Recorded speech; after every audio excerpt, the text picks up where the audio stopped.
Rob Dyke joins us. Rob, join the Rob Mob, of course, YouTube, the Rob Dyke on Twitter. Rob, you've been tweeting quite candidly and openly about Nicole Arbour, who is the talk of what seems to be the planet right now because of her Dear Fat People video. How do you know Nicole? I know her through a friend of mine, Matthew Santoro, who a lot of people are familiar with. He does, fact videos on YouTube. So he started dating her, and that's how I knew her from there. Excellent. And you and Matthew, how do you? What's your relationship? Matt and I are just really close friends. What I saw with Matthew as well when I was doing some research, though, was that him and Nicole kind of had a split, and then maybe they got back together. What happened with their relationship? Well, from the get-go, everyone generally, but everyone meaning some of Matt's closest friends, they all knew something was off. This girl swept in real quick. Everything was real amazing, really fast. And it just seemed unnatural. So, as good friends, we kept our mouths shut because we wouldn't want to discourage our friend from, being with the woman of his dreams. Now, let's fast forward a few months. They've been dating. This is supposed to be the honeymoon period, by the way, where everything's perfect, right? But it's not. Yeah. So we couldn't even get a damn honeymoon period. I feel so bad for him. He couldn't even get that. So now he ended up contacting me one night, and he was in hysterics. I mean, he was sobbing, crying uncontrollably. He could barely breathe. And he told my friend and I, he called us both, he said, I need you guys just to listen. Don't say anything till I'm done. I need you just to listen. And we knew something happened with Nicole. So this is Matthew Santoro calling you up one night in tears, clearly bothered, and needed to lean on the support of his friends, which are you, Rob Dyke, and another guy. Correct. So he had no idea what else to do. He said that he was just desperate to talk to somebody because he was losing his mind. So everything I say in regards to what this conversation was is what Matt told me. Nothing I gathered myself because I wasn't there. So just so that little disclaimer is thrown in there. Sure. Matt called me and our friend, and he had been at a Canon launch party for a camera. And now he knew a girl that was there. He had not a relationship like sexual or anything. He had a professional relationship with her because she was, I guess, part of YouTube Canada, as I remember it. So he had looked over at her, and Nicole had caught on to this. And Nicole started freaking out on him. Now, apparently this was a pattern that she had expressed throughout basically the entirety of their short time together. She was viciously jealous, accusing him of wanting to sleep with this person, accusing him of cheating on her constantly because he's so popular, he must be cheating. So he had had enough at this point. Right at the party, he had the first anxiety attack of his life. That's what he said. He had never had one before, so he didn't know what was going on. He started freaking out. So he eventually takes an Uber back to her place in Toronto. He wasn't living there at the time. He lives there now, but he wasn't living there at the time. So he had some luggage at her apartment. He took it, and he said, I'm leaving, okay? And she blocked the path, blocked the door, and said, you're not going anywhere. Now, he said, no, I'm leaving. You need to move. And that's when she struck him in the face. She struck him in the face, physically hit him. She hit him in the face. She hit him in the face. This is what Matt told me. She hit him in the face. So Matthew Santoro, one of the biggest YouTubers. I know he's the biggest Periscoper in the world right now, and he's obviously on Twitter as well, Facebook. Correct. You can get him anywhere. They're both Toronto celebrities who have made it amongst the entire world now. Was dating in a very public relationship, Nicole Arbour, who's beyond controversial because of this Dear Fat People video. The Instagram video I didn't like either, by the way. Her Instagram, I thought she went after Instagram hotties a little ruthlessly. Gotta shit on people. Unfortunately. And then, so do you think this is something, Matt, again, this is alleged, this is you telling a story from something that Matthew had called you and told you about. So it's not. I'm not saying like there's any proof here, but if Matthew is the type of guy to call a friend saying, "Hey, man, I need some support here. Can you help me through a situation?" Rob Dyke. I mean, would you think this is a statement that Matthew would back up? Yeah, Matt. I never heard him cry before. We had known each other for a while, talked on the phone a number of times. He's called me for advice a number of times. Nothing ever strange. It was normal shit. And all of a sudden this night, he was like, you could barely get a word out of him. He was just crying so hard. And I knew, like, this isn't normal. This is not right at all. And I immediately thought something happened with Nicole. I've never, let me say this for the record, because I think it needs to be known. Any behavior Matt had while with Nicole, as his friends, we realized can't exactly be credited to his true personality. He was in a place where he was being manipulated left and right. And I guarantee, based on what he's told me, that if Nicole didn't like someone, he sure in hell was not allowed to converse with them or do any business with them on any level. Again, it's you know, and it's hearsay, and I have to say that, but it sounds like she was very controlling. After she strikes him that night in the face, is what you said. Apparently, what Matthew had told you. What happened after that? Do you know? After Nicole Arbour apparently hit Matthew Santoro in the face, what happened that night?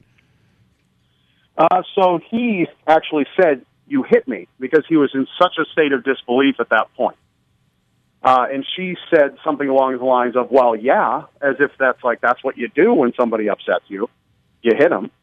So he said, I'm leaving, get out of my way. And she said, no, I'm not moving, we're resolving this. And he said, get out of my way. Now, he very explicitly explained the kitchen is right near the exit to her apartment. I believe it's right there. Kitchen knives. At this point, he began to fear for his life. He thought she might kill me. Jeez. So this inspired adrenaline in him, and he screamed at the top of his lungs, get out of my way, and this scared her, and she jumped to the side, and he walked out. Now, he was out of the building, should have done his thing from there, should have probably went to the police at that point, but he ended up getting contacted by Nicole, and this is when Nicole said, allegedly, that she was going to kill herself. She was going to jump off her balcony, and she was going to make sure that people knew Matt caused it. Whoa. So this freaked out Matt. Now Rob, Matt made... Go ahead. No. Yeah, and I'm sorry, and I'm being very careful here because I just want to remind the listeners of the program, or if you see it later on a YouTube video that we do for ourselves, is Rob is just telling a story that Matthew had relayed to him, and I'm sure you have every right to believe this story, but without hearing it from Nicole's mouth, I don't want people to think that this is 1,000% fact. With that being said, we're not sitting here trying to exploit any situation. You're just looking after your friend from something that you've discovered, correct? Correct. I was not there. I can't say for sure what happened. Do I believe Matt personally? Absolutely. Okay. Do I know for a solid fact everything that was said is exactly how it occurred? I don't know, and I can't pretend to know. Do I know that there is text message evidence of Nicole admitting to hitting Matt? Yes, I've seen it on a couple of occasions. Now, Nicole threatening to commit suicide and let people know, because Matthew Santoro really is like, he's the Tom Cruise, minus some hair, of the YouTube world. And this guy is huge and a huge loyal following. Obviously, he wants to avoid as much controversy as possible, including controversy that could potentially be very legally damaging or even jail time, any of this stuff. I mean, no one would want that. So what is Matt's reaction at this point to Nicole allegedly threatening to do terrible stuff? And people, please don't, I hope anyone has these thoughts, let alone manipulates these types of phrases. Right. Matt made what I believe to be a mistake. He went back to her room because now he's afraid that she's going to try to ruin my career. She's going to kill herself on top of it. It's going to be blamed on me. So I've got to go back and make sure everything's okay.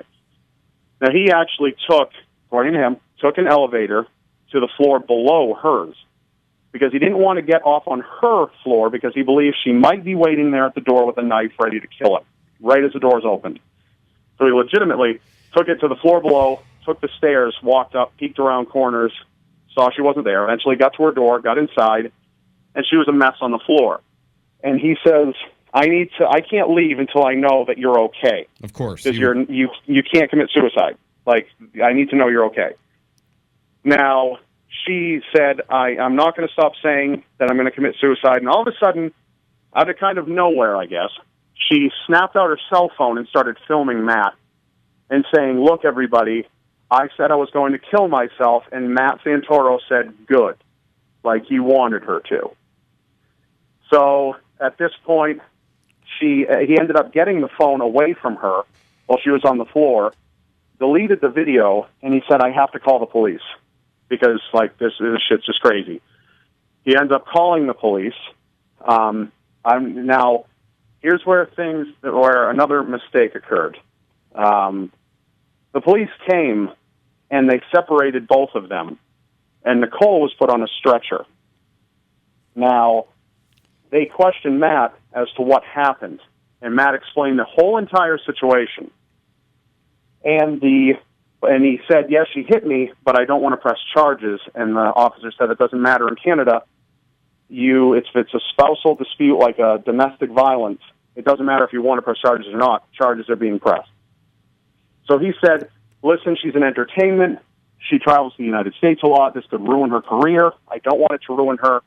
Please do not put that in the report. I don't want to press charges. And the officer kind of looked to the side and then looked back and said, I'm sorry, sir, what did you say? And like a little like hint, hint, nudge, nudge kind of a thing where, I didn't exactly hear that she hit you. So he didn't put it down. And she was taken away by, I guess, an ambulance. She was on a stretcher to a psych evaluation at a mental institution or wherever it may be. But I guess that's what happened. That was the end of the night. And then he, on his way home, broke down and called us. Rob Dyke joins us. Sorry, Rob. Rob, you're joining us on SiriusXM, the Todd Shapiro Show here on Channel 168. We do this every weekday, 4 to 6. Rob, I have to be very clear, and while I'm very grateful for your time and love the success you've done with Seriously Strange and the Rob Dyke channel. It's you're everywhere, dude. Zombie Horse. These words, these are some pretty serious allegations of a very unfortunate night for all parties involved. No one ever wants to see any domestic abuse. No one wants to see any human being be put in situations of turmoil, of being frightened, of course, of being hit, and no one wants to see any human beings have just these occurrences because they're psychologically damaging for years and years and years. It hurts future relationships. I need to be very clear just to say, I'm not saying this is true. I don't even think Rob's saying this is necessary. This is just what your account from a conversation from Matthew Santoro. So this is still a very alleged incident, but you're still saying that, there might be some evidence to back some of this stuff up. Right. I say I cannot confirm this is true. Do not believe necessarily beyond the shadow of a doubt that as if you were there watching the whole thing that this is true. But no, this is what I was told, and also know that I do believe it. And that's all. That's it. Jay Brody? But I cannot confirm it as true. Holy shit. This is a wild tale and a wild turn of events. And if it is indeed true, I feel bad for Matt. I feel bad that he had to go through that. And that's just clear-cut abuse at the end of the day. That's abuse. That's emotional and physical abuse. And no one should have to suffer through that. Yeah, and I just hope at the end of the day, man, I just hope everyone's okay. I really do. I hope Nicole's okay. I hope she's if these are true, I hope she's working on whatever it's jealousy issues, and I hope Matthew's okay. Mentally, and I don't want to be the guy. I don't want to sit here, Rob Dyke, and make it seem like we're this big gossip show and we're trying to ruin people's lives. I just want people to be okay. I just want to make sure that I'm being careful what to say because and maybe it's all bullshit. And maybe someone will say you guys are just trying to get attention for yourself. The thing is, you already have a ton of attention, so I don't know why you'd want to hurt that. I don't know why you'd potentially want to damage Rob Dyke, your following, or Matthew Santoro's. So I always find these situations very difficult. I can tell you that the video she put out there, the fat shaming video, I hated that. I thought it was so mean, and there was a time in my life where I was definitely a mean-spirited comedian on the radio, and I was encouraged to kind of be the best of the bad, and I evolved, and I grew up from it, and it's not to say I'm even perfect to this day. There's still times I'll pick on my intern, and, we all have our moments, but it's these calculated kind of malicious videos that I can concretely say she has done. She sat there and edited them and put them out there and knew she was raising controversy. So when it comes down to it, that's the stuff that I know is fact. I don't know any of the stories or whether these rumors, and it saddens me because I'm trying to live in this utopian place, man. I'm trying to, Rob Dyke, make this world a better place. I'm trying to do it through a great relationship with my wife. I'm trying to do it by being an unbelievable father. And it's not easy, man, because there's a lot of dark moments that people have. And I'm not ever passing judgment on people to say that they can't get out of those dark places. And I just hope with all of this that the moral message here, and one I tried to make in that video, which I think, Rob Dyke, you discovered me, and thank you for retweeting and everything, was let's just be accountable to younger audiences. Let's try and make a difference to everyone. And let's try and realize that celebrity isn't worth it. It doesn't matter that we're all in seek of fame and fortune and wealth. It's not worth it at the expense of hurting others. Hey, I'm Jay Brody. Subscribe to our YouTube channel and leave a comment. We read the best ones on the air.